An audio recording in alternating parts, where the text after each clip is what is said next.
Is 256 gigabytes enough for the Switch 2? It's probably the worst part about the Switch 2 specs is how small the internal storage is. 256 in 2025, it's tight, isn't it? Pretty slim, yeah. The first one, to clarify for anyone who's unsure, you won't be able to use that full expanse of storage. Indeed, yeah. There's operating system that's going to be eating into that. We don't know how big the Nintendo Switch 2's operating system is yet. Yes. So Nintendo aren't likely to release those figures until the Switch 2 is out. But you could probably hazard a guess that it's going to be around 10%. So you're looking at, like, let's say around 230 gigabyte of usable storage. Yes.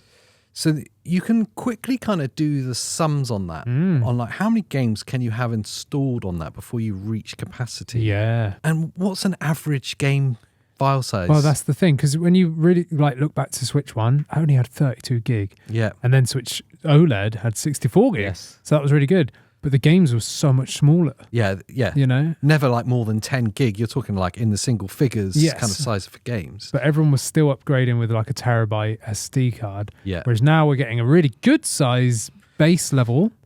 But the games, because we're now going to be into like, you know, the big titles. Yeah. They're going to be much bigger. Yeah. So I think we'll look at the numbers in a minute, but I think you could probably say a kind of low average is going to be about 20 to 30 gig. If you were to go average across everything. Yeah. Obviously, some are a lot lower, some a lot higher. Yeah, like indie games, you're going to expect them to be around the 5 gig sort of area. Yep. And then obviously AAA big smashers, possibly up to like 80 gig, maybe more. So you're kind of looking at between, let's say, 5 to 8 games installed comfortably. Yes. Because the other thing is with internal storage, you don't want to use the full capacity. You don't want to be maxing it out. You want to make sure there's a good sort of like 10-15% always free so that it can perform efficiently. Yeah.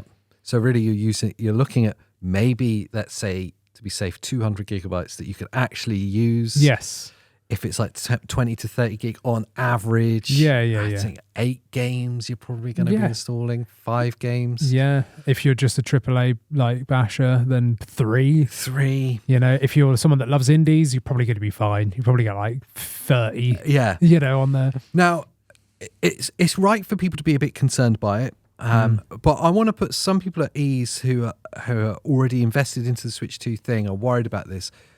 And I'll give you my kind of experience with being a console gamer my whole life. Yeah. And as soon as like internal storage became a thing, you've always had a game of like juggling what's installed. It's just always been a thing. Yeah. I think back to my like PlayStation 3 experience, PlayStation 4. Like there's always kind of like it's always the limiting factor here. The limiting factor. Always. And I've always behaved in a way in which that the games I'm playing, I keep installed. Yes. And once I've completed a game, I uninstall it. That's just how I behave. Most recently, the juggling act I had was with the Xbox Series S, which has got 512. Yes, yeah. So, but I think the actual usable was like around 400, maybe the high 300. It's quite limiting. Yeah. So when you're playing, like you've installed some of those big AAA games you get on like Xbox, like Call of Duty is like silly, well over 100. Oh, well over, yeah. And if you're installing everything, it's like 150, 100 more, might be more. It's like 200 gig. Yeah, it's like insane. It's pretty much your entire storage is that game. Yeah, you install a couple of games from Game Pass and you're at max. Oh yeah. So you have to make a choice of like, well, what do I need installed on this and keep on there? So you're just constantly kind of juggling it. Yeah, but you get around it by just kind of not playing 12 games at the same time. Yeah, exactly. For one. Yeah. This is going to be very sort of personal as well, because there's multiple ways around it. Yes. One of the big problems that we're all going to suffer with, though, is the arrival of game key cards and the fact that they do not have any data on the card. It is literally just a key, a license for you to download the game from the eShop and have it on your system. So that is going to take up space. And the prevalence of just digital only as well. Yeah. Like the fact that digital only versions of games are cheaper, RRP at least. In the UK, not in America. Yeah. Why are you guys getting it so rough? I'm so sorry for you. Yeah, everyone kept commenting when we showed the UK pricing side by side, and all the Americans were like, not here. It was like, I didn't know that. Yeah, no, same savage. price. But there's obviously, at least in the UK, they're trying to get you to go digital only by giving some incentive to do it. Mm-hmm. But that means you're just eating up storage space. Yes. It's going to be a problem. I don't know which way to tackle this conversation. Like, what are the solutions, or what's the problem, first of all? I guess the problem and then the solutions? Yeah, I guess we talk about some people's use case first. Yeah. Because some people are more of the case that they'll get one game. Yes. And they will play that game. Yep. And then, like you said, once they've completed it, there's no real reason for it to still be on your storage, so you just uninstall it. Yeah. There's other people that might be more PC-centric, like me, that are used to hoarding lots of games installed and kind of juggling between a lot of them. Yeah. So that they're always there, in which case you're going to have a problem. Yeah. And the same thing with, there's not very many games where the whole game is going to be on the cartridge, so everyone's going to be dealing with the digital space problem. That's a massive thing. The game key cards, like you said, which I like the idea of it as in it's better than a code in a box. Yeah. But it is still inherently flawed because you're just downloading a game. It's stuck on your system to uninstall it. And of course, with the like huge wave of third-party games that are coming to Switch 2, some of these really big hitters, you're having some really chunky sized games that you're going to have to keep saved on your internal storage. Yes. Obviously, the advantage with the Switch system is if the game's physical, it's not installing it onto the system. Yes, yeah. So you're just playing it off the cart. Absolutely, yeah. But that's not going to be the case for all of these third-party ones. Mm-hmm. Some of the file sizes on the third-party games are... crazy. There's been was this released from Japan? Did someone leak it? I can't remember where it came from, but I found it. Found it. Street Fighter. Yep. 48.8 gigabytes. 50 gig. There 50 you go. gig, yeah. Yeah. If you want to install Fortnite, go unsubscribe to the channel.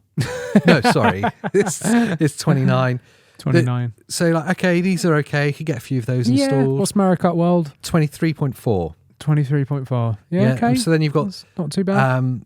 You've got Breath of the Wild with the expansion is 24.2. Okay, yeah. Tears of the Kingdom with the expansion's 19.9. Mm-hmm. Cyberpunk. Yeah. Which you're going to go, that's going to be like the hellish one, isn't Yeah. it? They've managed to optimize Cyberpunk so well for the Switch 2. Oh, yeah. And they've got it down to 56.8. That's impressive. And the really important thing, why I kind of like focus on that, is that it's one of the few that is definitely on the cartridge. Yes. Because they've optimized it down to below the 64 gig size, which is the maximum size for the carts at the moment. On PC and stuff, it's much larger than that. Loads bigger. But the fact that you can buy it from the eShop, that's how big it's going to be, and you're going to have to deal with it. Or you buy the physical, because we know that CD Projekt Red have put it on the cartridge. I'll say, firstly, is like consumer advice, look for the physical because you quite often find deals, especially pre-order. They're cheaper. Yes. But there's obviously like a performance advantage in having it on the cart over the digital, which is absolutely madness, really. Yeah. Hogwarts is, at this point, they've put it as like it's undisclosed. Yeah. Digital Foundry actually did talk about it. They did, yeah. And they've got it listed as 24 gigabytes. Something like that, yeah. So some of these are getting pretty chunky. And then now it starts getting a bit eye-watering. Yakuza, 47.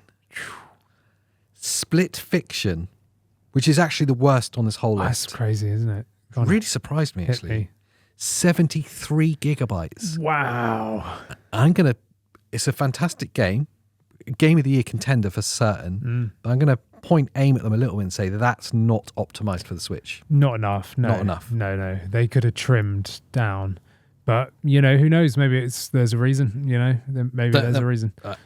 I don't know, but that's definitely not going to be available on a physical cart. That's going to be a key cart. Yeah, well, maybe, because I'm pretty sure there's 1 to 8 gigabyte carts. So is there? Yeah. Because 64 is just the lowest, the smallest they make of MicroSD card Express.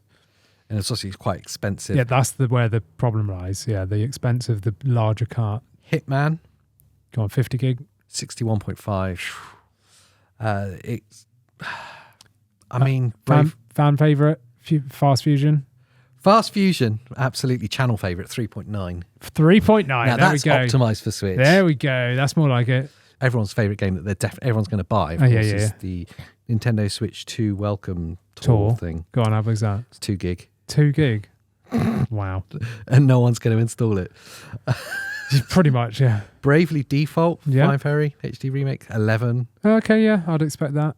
The Nintendo Switch 2 version of Kirby's Forgotten Land Yeah, is 16.7. that's not too bad. Yeah. So some of them are like, okay, that's all right. It's that kind of 20 to, I go back to that 20 to 30 yeah, gig. I yeah, kind of on average. expect yeah. games of this generation to be that size for Nintendo. And we know that Nintendo have said any first party IP is So going to glad you be said that. on the cart, like, you know, Yeah. physically on the cart, no download. It's a really important point to stress. So all Nintendo's games will be available fully physically if there's a cart version. So like you can get an eShop as well, but Yeah. if you buy the physical version, it will all be on the cart. Yes. And that's really important because, as we were saying, if it's on the cart, you're playing it off the cart. It's not using the internal storage. Exactly, yeah. It's going to be really big.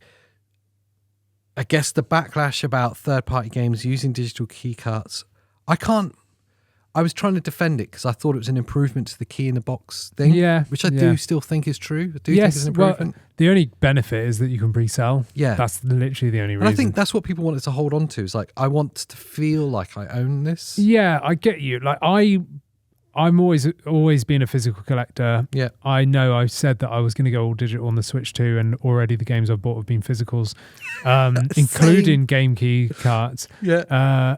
But I think this is going to get serious backlash. Personally, let's just pretend like nothing else matters right now. I think I'd rather have a code in the box, just purely because it's linked to my account then, and I don't need to put the cartridge in.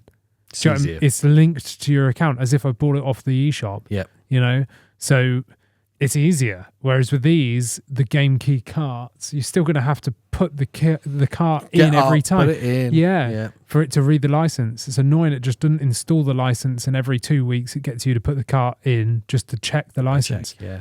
Like that would have been so much better. It's a really tricky one.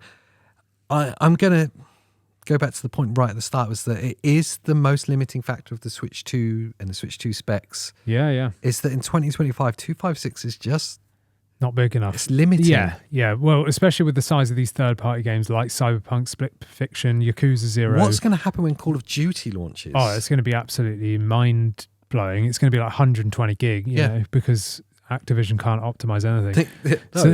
So you know, and unfortunately, the only option around this is to do the one game, one play, uninstall once you're done solution, or stump up for an expansion card of a MicroSD card Express, which are expensive.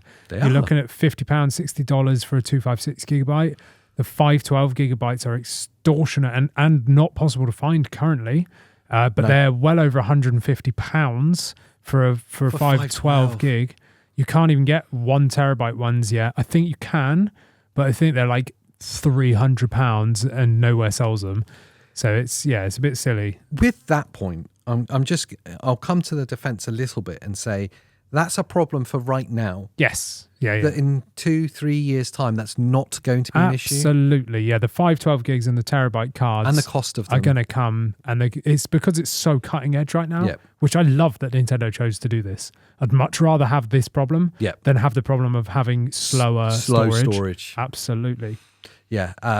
So when I was going to make a simile to the Xbox Series S, which is something I had a few years ago, but also had limited storage, and that was the problem. Yeah. I did end up stumping up for the storage expansion, which is, I think it was from Seagate, is it, who made it? Mm-hmm. It's a 1 terabyte, and that was 150? Yeah. I want to say it was something like that. Yeah. But it was like a slightly proprietary thing that Xbox used. I'm pretty sure it's based off of SD Express technology, yeah. But, you know, I had to stump up for it. It was expensive, but inevitably I needed to have that for that quality of life. And I think it's going to be the same for the MicroSD Express and Switch 2. You're going to eventually want to do it. Mm-hmm. I would say, look, just don't do it day one. Yeah, wait until you need it. See how you go. I mean, I've already bought a 256 gigabyte. Yeah. I think you have as well. Shh. I don't listen to my own advice. But we're different. We're going to be buying like games all over the place. Yeah. For average consumer, I would just say see how you get on. Yeah.